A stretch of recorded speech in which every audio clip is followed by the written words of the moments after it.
آپ میں سے جس نے اسلام کا تھوڑا سا بھی مطالعہ کیا ہے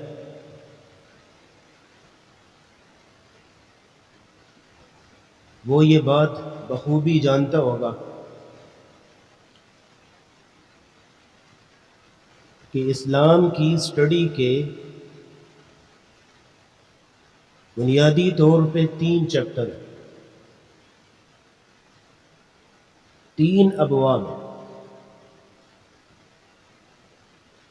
پہلا باب ہے عقائد کا، ایمانیات کا۔ دوسرا باب ہے عبادات کا، اور تیسرا ہے معاملات کا۔ جس نے یہ تینوں ابواب پڑھ لیے گویا اس نے اسلام کا مطالعہ کر لیا۔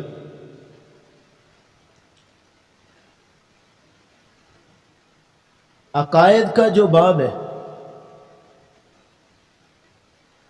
اس کے اپنے اصول ہیں، اس کی اپنی تعلیمات ہیں۔ عبادات کا جو چیپٹر ہے اس میں اور جو ہے وہ تعلیمات ہیں، اس کے اپنے مقاصد ہیں۔ معاملات کے چیپٹر کی اپنی دنیا ہے،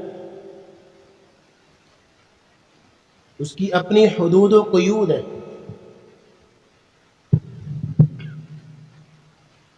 آج جو چیز آپ کے سامنے ذکر کرنے لگے اس کا تعلق تو معاملات سے ہے، لیکن اگر اس میں احتیاط نہ کی جائے، اللہ کی طے کردہ حدود و قیود کو مد نظر نہ رکھا جائے تو نہ صرف عقائد کا صفایا ہوتا ہے، عبادات تو سرے سے ریجیکٹ ہو جاتی ہیں، اور معاملات کا بھی ستیہ ناش ہو جاتا ہے۔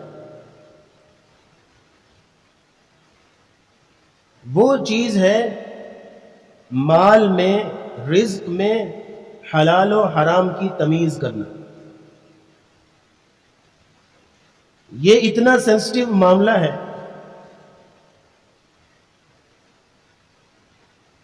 ہم میں سے اکثر شاید غلطی کر جاتے ہیں، وہ سمجھتے ہیں کہ اس چیز کا تعلق مسجد سے باہر ہے،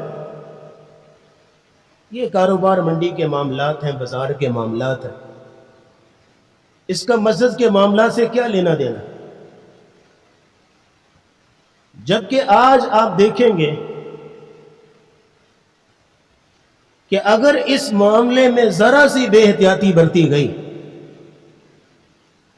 معمولی سی بھی غلطی کر لی گئی، تو آپ دیکھیں گے کہ آپ کی تمام تر عبادات، نماز، روزہ اور تمام عقائد کی بنیادوں کو کس طرح یہ ہلا کے رکھ دیتا ہے۔ حرام کا ایک لقمہ کافی ہے آپ کے تمام اسلامی تعلیمات کا صفایا کرنے کے لیے۔ آج میری کچھ طبیعت ناساز ہے،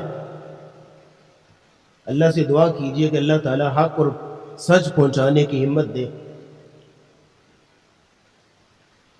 اللہ رب العزت نے اسی کے تحت فرمایا، یا ایھا الناس کلوا مما فی الارض حلالا طیبا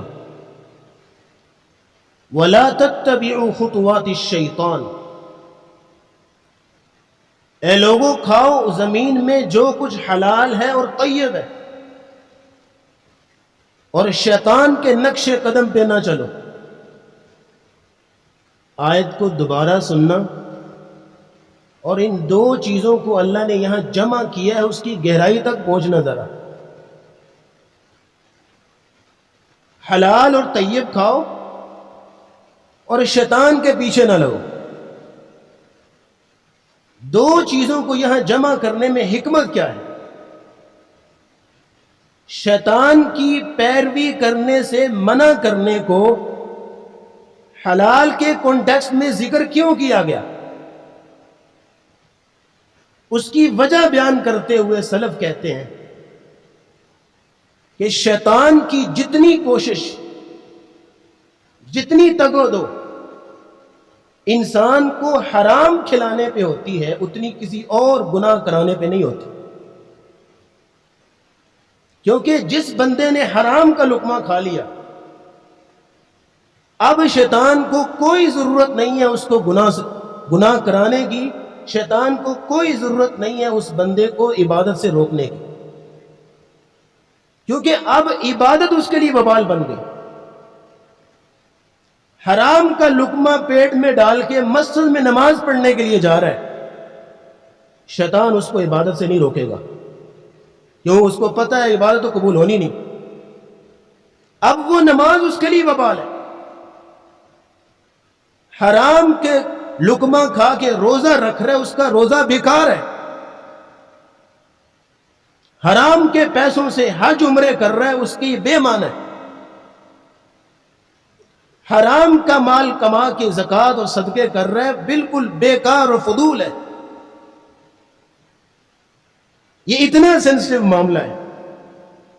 جو اس نے گناہ کرنے وہ تو الگ چیپٹر ہے، اس کی بات نہیں کرتا۔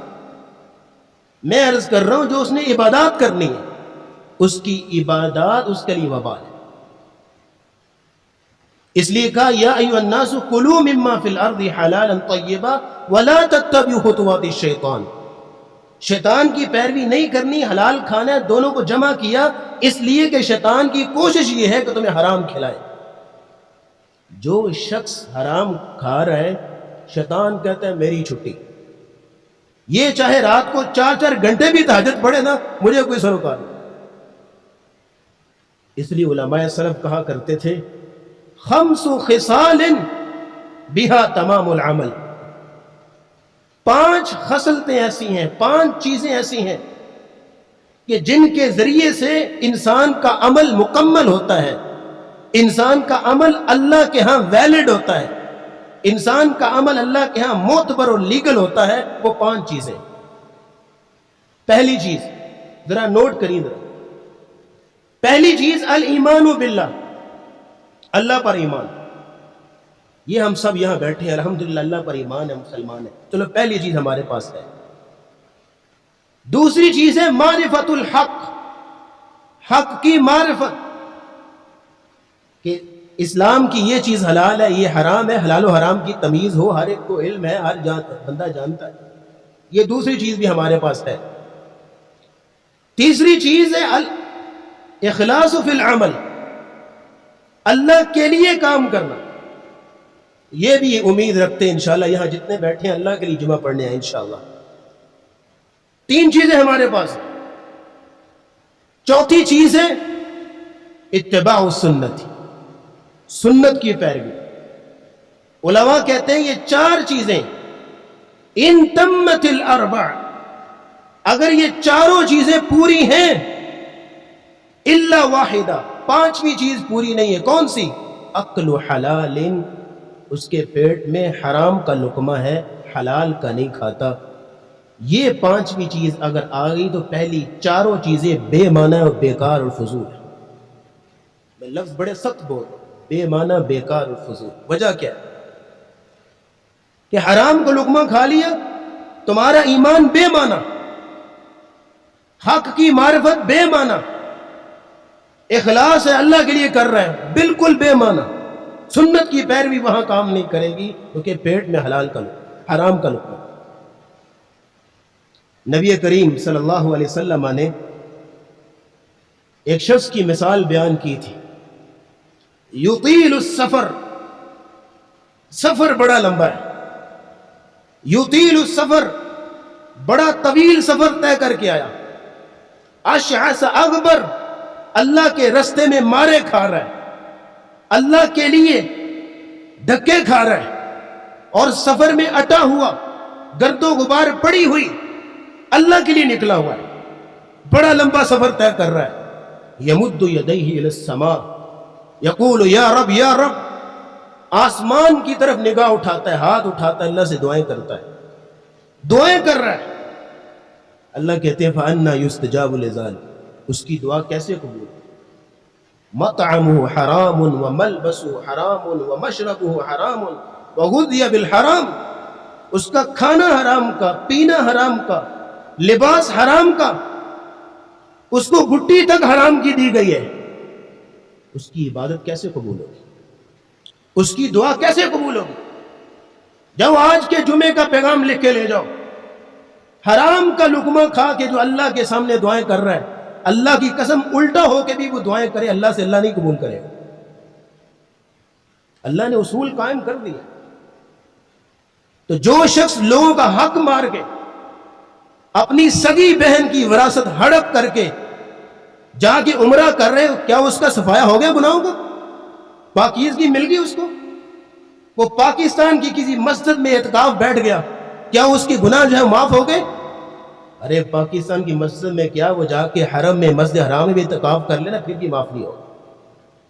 یہ اتنا سینسٹیو معاملہ ہے۔ میں نے شروع میں تمہید باندھی تھی کہ عقائد کا معاملہ اور ہے، عبادات کا معاملہ اور ہے، معاملات کا معاملہ اور ہے، لیکن یہ چیز ایسی ہے، تعلق تو معاملات سے ہے، لیکن اگر اس میں بے احتیاطی برتی گئی، عقائد بھی گئی، عبادات بھی گئی۔ اللہ رب العزت ہمیں سمجھنے کی توفیق عطا فرمائے۔ سفیان ثوری رحمہ اللہ کہا کرتے تھے، جو شخص حرام کھاتا ہے اور نیکی کرتا ہے اور چاہتا ہے یہ میری نیکی قبول ہو جائے، وہ ایسے ہے کہ جیسے کسی ناپاک کپڑے کو پانی سے دھو کے پاک کرنے کی بجائے پیشاب سے دھو کے پاک کر رہا ہے۔ چھوٹی بات۔ تو جو شخص حرام کے کپڑوں سے نمازیں پڑھتا ہے، حرام کے پیسوں سے لباس پہن کے آگے نمازیں پڑھے، کون سا وضو ہے جس سے اس کے یہ جو ہے وہ کپڑے پاک ہو جائیں گے؟ کس وضو سے پاک کرے جب اس کے جو ہے وہ ذریعہ ہی وہ سارا نجس، ذریعہ ہی ناپاک۔ ابن القیم رحمہ اللہ نے اپنی تفسیر میں ایک واقعہ نقل کیا، وقال ربکم ادعونی استجب لکم، اس آیت کے نیچے وہ واقعہ لکھتے ہیں، بنی اسرائیل میں ایک آفت آ گئی، عذاب آ گیا، سارے لوگ اپنے گھروں سے نکلے اور اللہ کے سامنے جا کے گڑگڑانے لگے، دعائیں کرنے لگے۔ اللہ رب العزت نے وقت کے نبی کو وحی کی اور کہا ان کو بتاؤ، انکم تخرجون الی الصعید بابدان نجسا، تم ناپاک جسم لے کے میرے پاس آئے ہو۔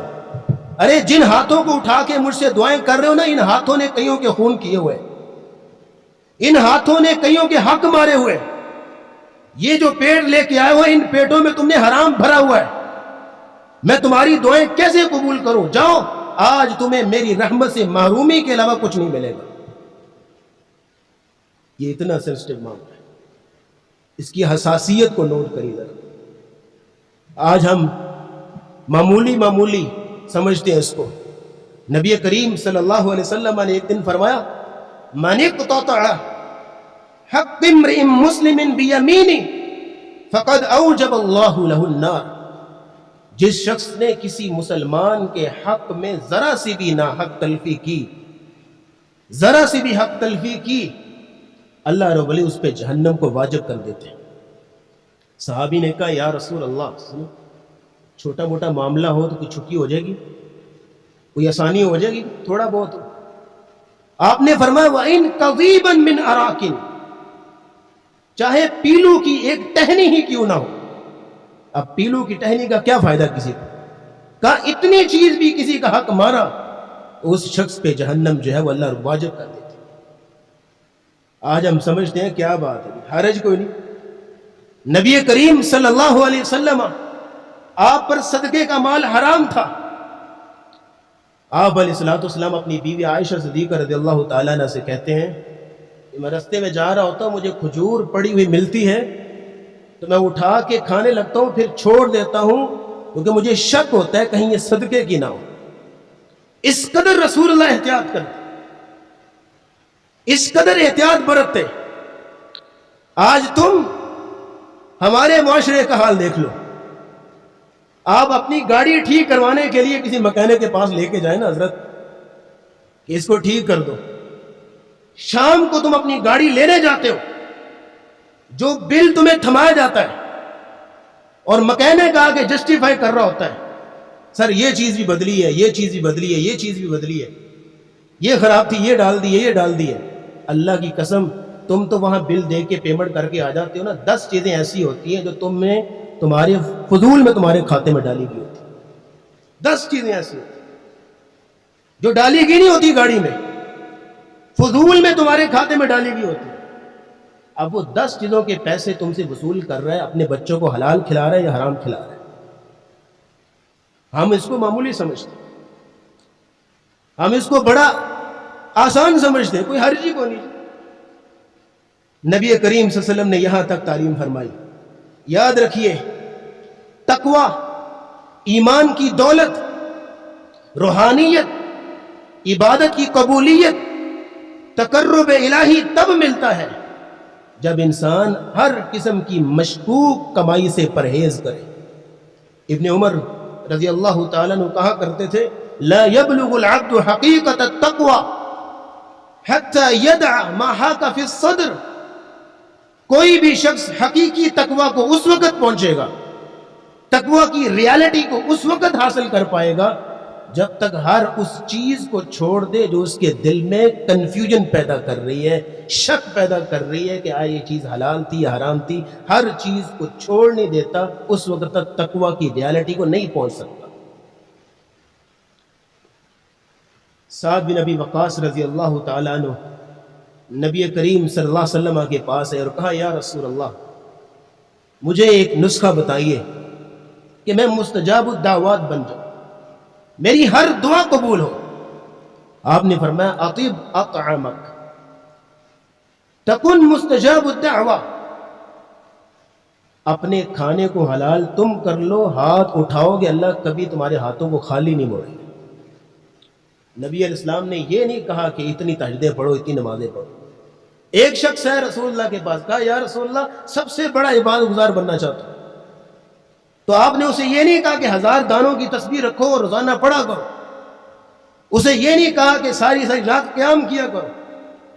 اتنا پیارا نسخہ دیا اور بڑا آسان، کہا اتق المحارم. جو چیز اللہ نے حرام کر دی ہے اس سے بچ جاؤ، بس.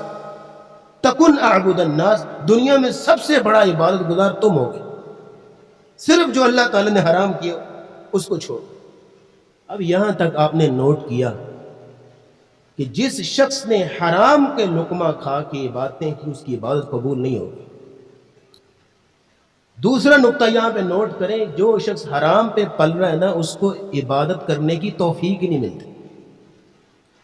اس کے اندر عبادت کا جذبہ ختم ہو جاتا ہے، اس کے اندر عبادت کا پیشن فوت ہو جاتا ہے، اس کو عبادت کی توفیق نہیں ملتی.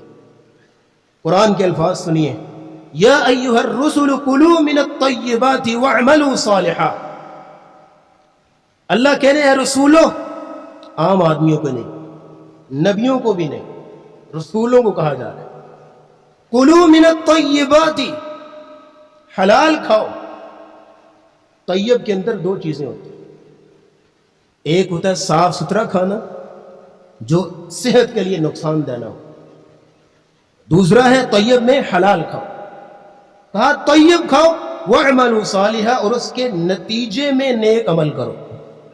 سلف کہتے ہیں کہ اللہ رب العزت یہاں عمل صالح کو حلال کے کانٹیکسٹ میں اس لیے بیان کیا ہے کہ جو شخص حرام کھاتا ہے اس کو عمل صالح کی توفیق نہیں ملتی.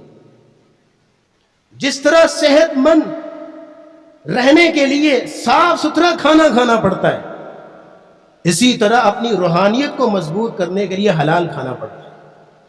جو شخص حرام کھاتا ہے اس کی روحانیت مر جاتی ہے، اس کا ایمانی لیول کمزور ہو جاتا ہے، اس کے اندر تقوی کی سکت نہیں رہتی. اس کی وجہ یہ ہے، آپ جب کھانا کھاتے ہیں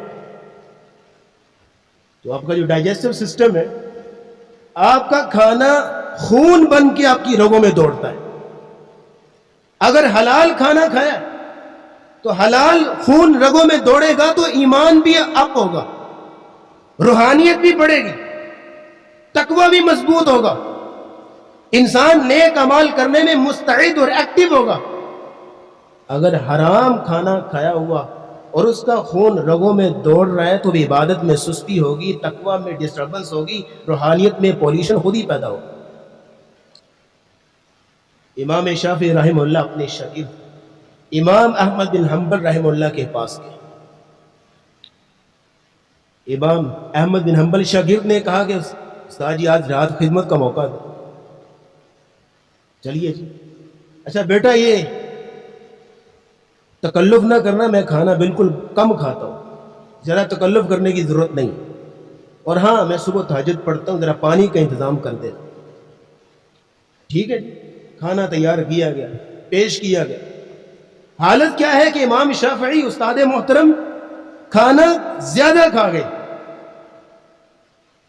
اور صبح جب اٹھے گھر والوں نے چیک کیا کہ جس برتن میں پانی رکھا گیا تھا، انتظام کیا گیا تھا، وہ برتن ویسے کا ویسے بھرا ہوا۔ اب اٹھتے تہجد پڑھتے وضو کرتے، پانی تو استعمال ہوتا نا۔ اب دونوں چیزیں ہی مخالف ہیں جو کہی گئی تھی۔ شاگرد نے پوچھا استاد جی معاملہ سمجھ نہیں آیا۔ کہنے لگے یہ بتاؤ ذرا کھانا کس نے بنایا تھا؟ کہا میری بیٹی نے۔ کہا اس کا کوئی خاص عمل بیان کرو، اس کی کوئی عادت بیان کرو۔ کہا اس کی حالت یہ ہے، حافظ قرآن ہے، جب کھانا تیار کرنے لگتی ہے شروع سے لے کے ہنڈیاں اتارنے تک مسلسل قرآن پڑھتی ہے۔ ادھر کھانا پک کے تیار ہوتا ہے، ادھر اس کے 5 پارے منزل کے پورے ہو جاتے ہیں۔ کہا جی اس لیے جب میں کھانا کھا رہا تھا تو مجھے بڑی لذت محسوس ہوئی، اور رات مجھے اتنی ایکٹیویشن آئی میرے اندر، اتنا جذبہ پیدا ہوا، ساری رات ایک حدیث ہے اس کی تحقیق کرتا رہا، اس میں مسئلے نکالتا رہا۔ ایک چھوٹی سی حدیث میں 90 مسائل میں نے نکالے، 90 مسئلے حل کیے، اور رات عشاء کے وضو سے میں نے تہجد بھی پڑھی اور فجر کی نماز بھی پڑھی۔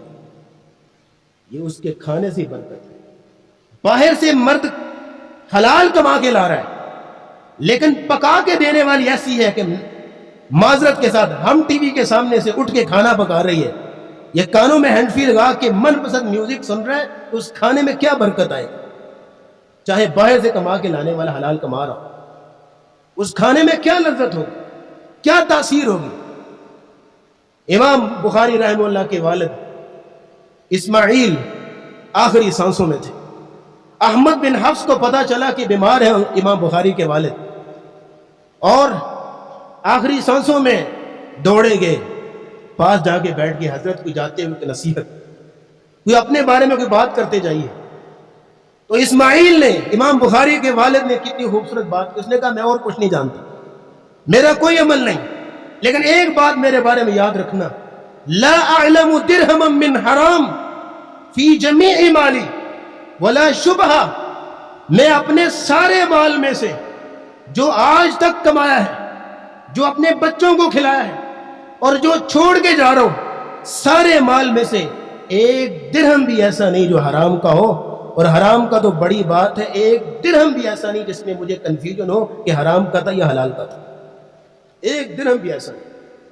جب اتنا پاکیزہ مال اپنی اولاد کو کھلاؤ گے تو پھر امام بخاری نکلے گا، اور کون پیدا ہوگا؟ اس لیے اپنے بچوں کی تربیت اس حوالے سے نبی کریم صلی اللہ علیہ وسلم، آپ جانتے ہیں کہ محمد اور آل محمد صلی اللہ علیہ وسلم پہ صدقے کا مال حرام تھا۔ نبی اسلام کے پاس صدقے کی کچھ کھجوریں پڑی ہوئیں، حسن رضی اللہ تعالیٰ عنہ کھیلتے کھیلتے آئے اور ایک کھجور پکڑی اور منہ میں ڈال۔ نبی اسلام دوڑے ہوئے آئے اور آپ نے کہا کخ کخ یا حسن، جیسے ہم کہتے ہیں تھو کرو، نکالو۔ اب 6 سال کا بچہ حسن، اس 6 سال کے اوپر کتنی شریعت لاگو ہوگی، لیکن کہا بیٹا نکالو، تمہیں نہیں پتا آل محمد پہ یہ صدقے کا مال حرام ہے، تم حرام کا لقمہ اپنے پیٹ میں ڈال۔ بچوں کی تربیت اس حد تک۔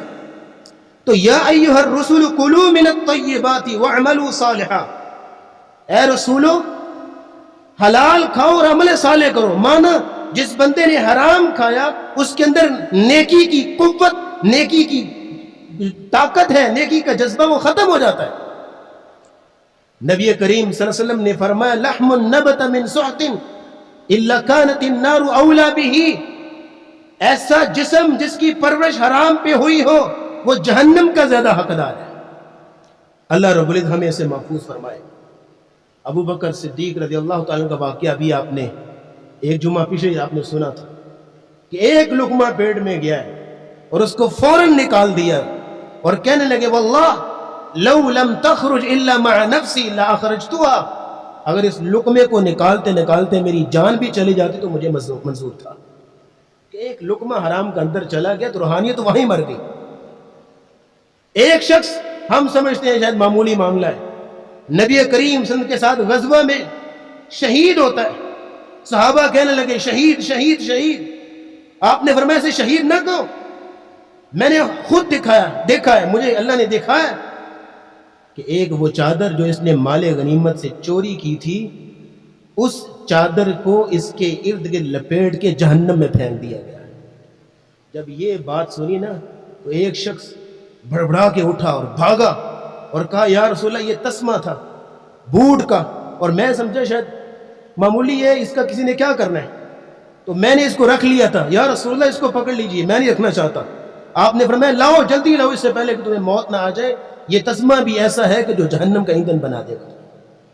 ہم تو بڑا معمولی سمجھتے ہیں، ہمارا جو عدلیہ کا نظام ہے آج تو آپ بھول ہی جائیں کہ آپ کو اپنی کورٹ سے جو ہے کسی قسم کا کوئی انصاف ملے گا۔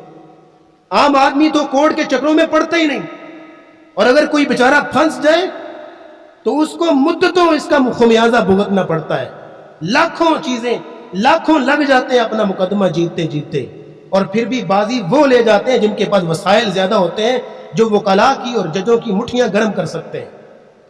جو مظلوم آدمی ہے اس کو اس کا حق پھر بھی نہیں ملتا چاہے لاکھوں لگا دے۔ تو جو وکیل جھوٹ بول کے پتا بھی ہے کہ میں جھوٹا ہوں اور جھوٹ بول بول کے لاکھوں کما رہا ہے، وہ بتائیے اپنے بچوں کو حلال کھلا رہا ہے یا حرام کھلا رہا ہے؟ جو جج اپنا قلم بیچ دے چند ٹکوں کے لیے، اس ملک کی سلامتی کے بارے میں آپ کیا سوچتے ہیں؟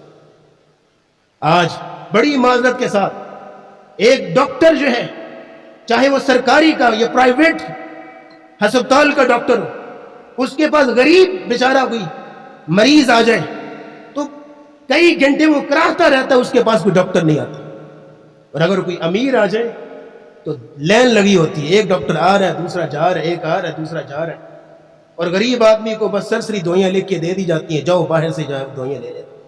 اور کئی ڈاکٹروں نے اپنے جو ہے وہ پرائیویٹ کلینک بنائے ہوتے ہیں، اور سرکاری نوکری کے ٹائم پہ اپنا کلینک چلا رہا ہوتا ہے، اور اگر آ بھی جائے 10 منٹ کے لیے 15 منٹ کے لیے تو ہر مریض کو یہی موٹیویٹ کر رہا ہوتا ہے ہمارا شام کو کلینک ہوتا ہے وہاں آ جاؤ۔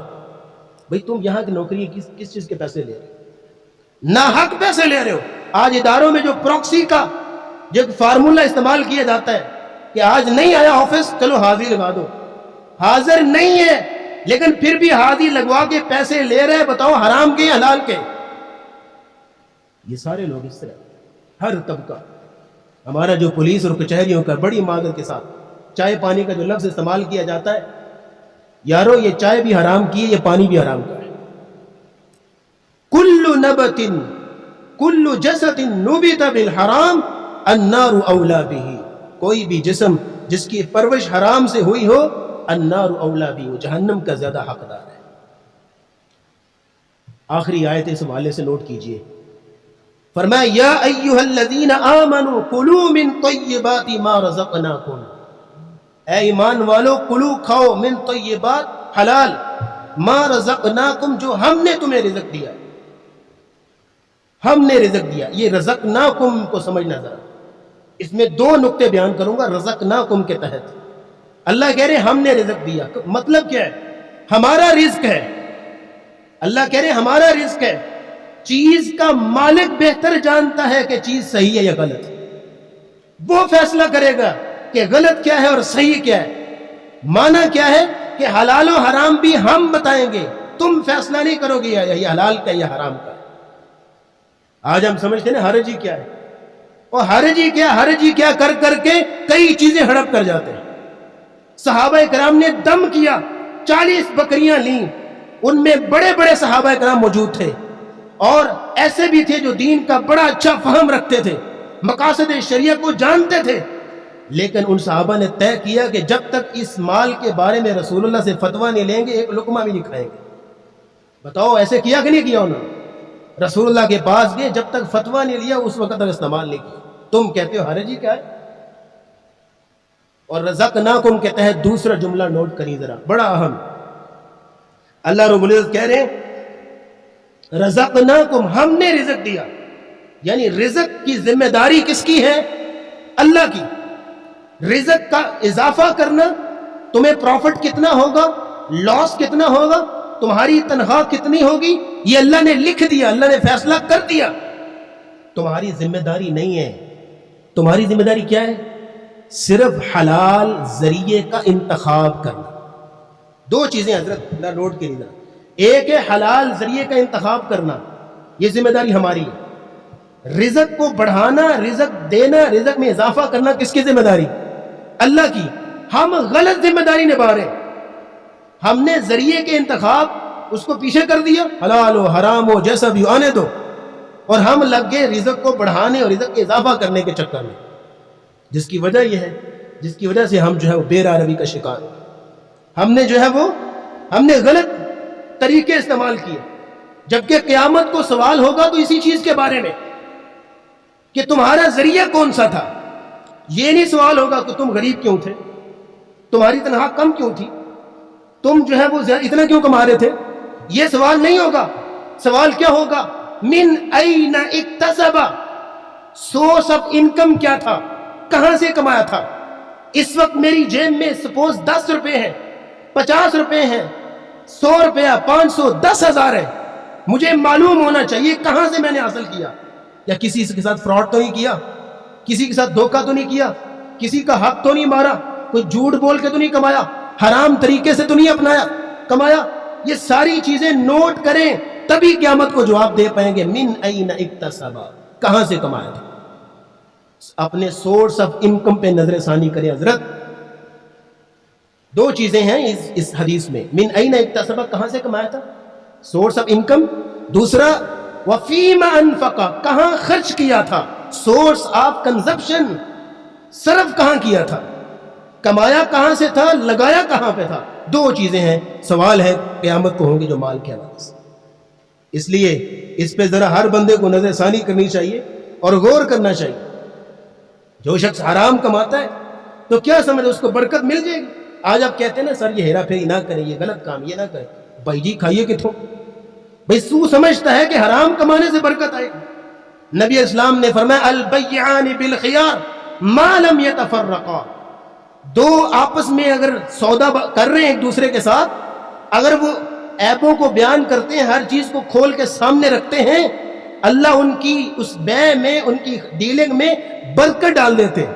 لیکن اگر وہ جھوٹ بولیں، عیبوں کو چھپائیں، محقت برکت بیعہما، اللہ ان کی اس تجارت سے برکت کو اٹھا لیتا ہے۔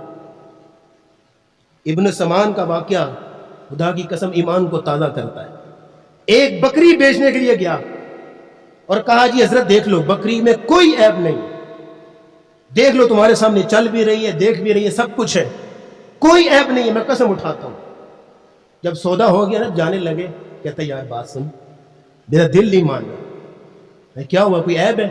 کہا 1-2-3 دن پہلے کی بات ہے، میں نے اس کا دودھ نکالا اور پیا تو مجھے اس کے دودھ میں تھوڑی سی نمکین پن جو ہے محسوس ہوا تھا، بس اس کے علاوہ کوئی عیب۔ آپ نوٹ کریں، ہم بڑے بڑے عیبوں کو چھپا دیتے، بڑے بڑے عیبوں کو، اور کہتے ہیں بس 2-3 دن، معمول نہیں ہے، 2-3 دن پہلے کی بات ہے، اس کے دودھ میں تھوڑا سا نمکین پن مجھے محسوس ہوا تھا۔ یہاں تک احتیاط برتتے سلف، اس لیے ان کو معلوم تھا کہ اگر ایک لقمہ بھی ہمارے پیٹ میں چلا گیا جھوٹ بول کے حرام کا، ہماری تمام عبادت غارت ہے۔ عبداللہ بن جریر البجلی رحمہ اللہ کا واقعہ آپ نے سنا ہوا کہ غلام جو ہے وہ ایک گھوڑا خرید کے لے آیا، بڑا قیمتی گھوڑا تھا، 300 روپے میں لے کے آ رہے، روپے بول رہا ہوں، اس میں درم دینار چلتے تھے ایک مثال کے لیے، 300 میں لے آیا۔ کہا گھوڑا بڑا قیمتی ہے، کس سے لے کے آئے؟ یہ 300 کا نہیں لگتا۔ کہا لے کے آؤ جس سے لے کے آؤ۔ اسے پوچھا ہاں بھی تو نے اتنا سستا کیوں بیچا، بڑا قیمتی ہے؟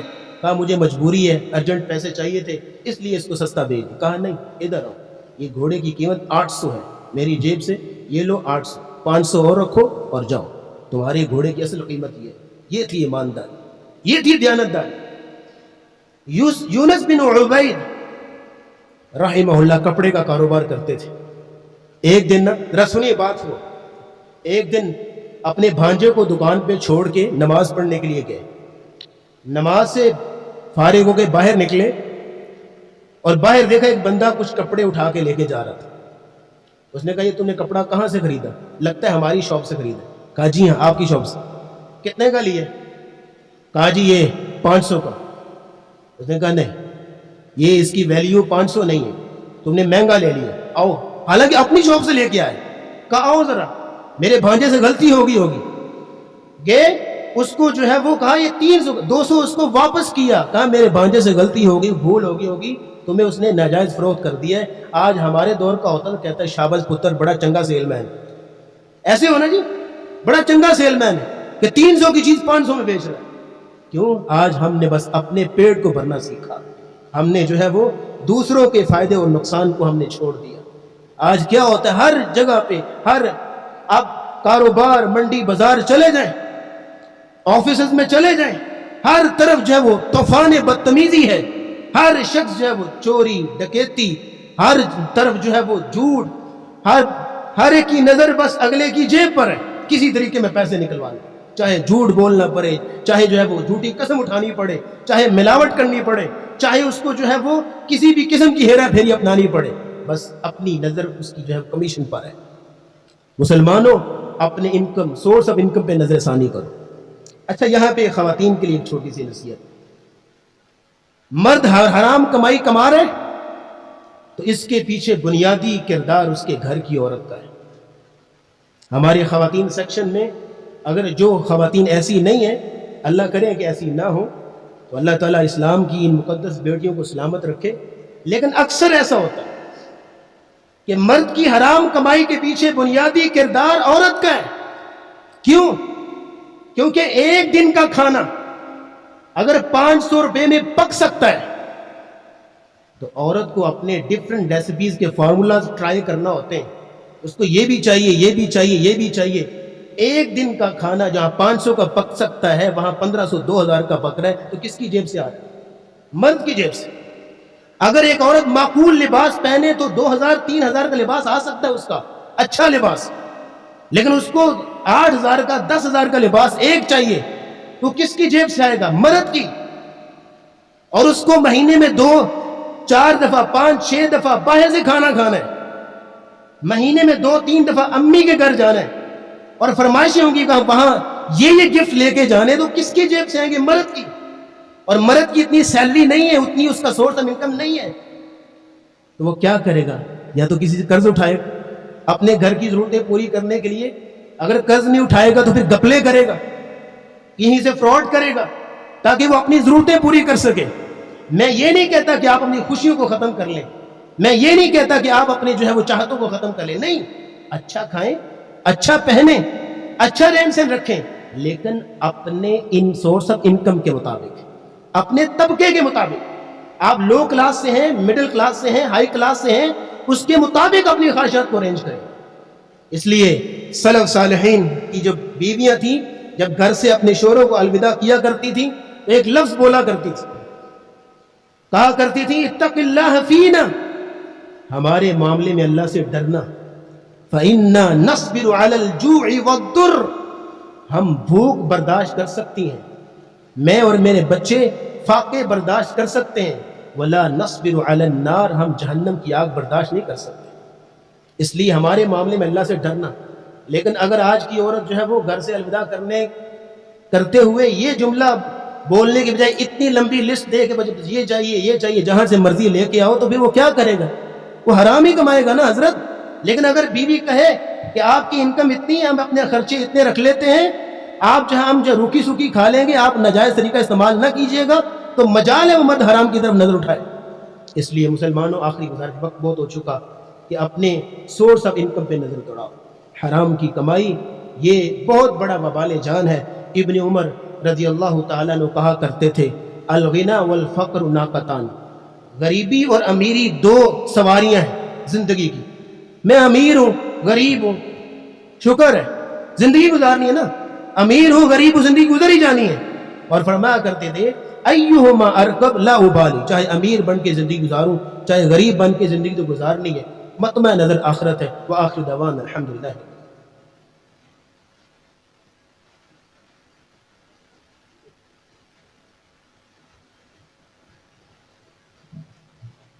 إن الحمد لله نحمده ونستعينه ونستغفره ونعوذ بالله من شرور أنفسنا وسيئات أعمالنا، من يهده الله فلا مضل له ومن يضلل فلا هادي له، ونشهد أن لا إله إلا الله وحده لا شريك له وأن محمدا عبده ورسوله. اللهم صل على محمد وعلى آل محمد كما بارك وسلم عليه. اللهم اشف مرضانا ومرضى المسلمين، اذهب الباس رب الناس واشف انت الشافي لا شفاء الا شفاؤك شفاء لا يغادر سقما. اللهم البسنا لباس الصحة والعافية. اللهم انك عفو تحب العفو فاعف عنا. ربنا تقبل منا انك انت السميع العليم وتب علينا انك انت التواب الرحيم. وصلى الله تعالى على رسوله خير خلقه محمد وعلى آله وأصحابه أجمعين برحمتك يا أرحم الراحمين.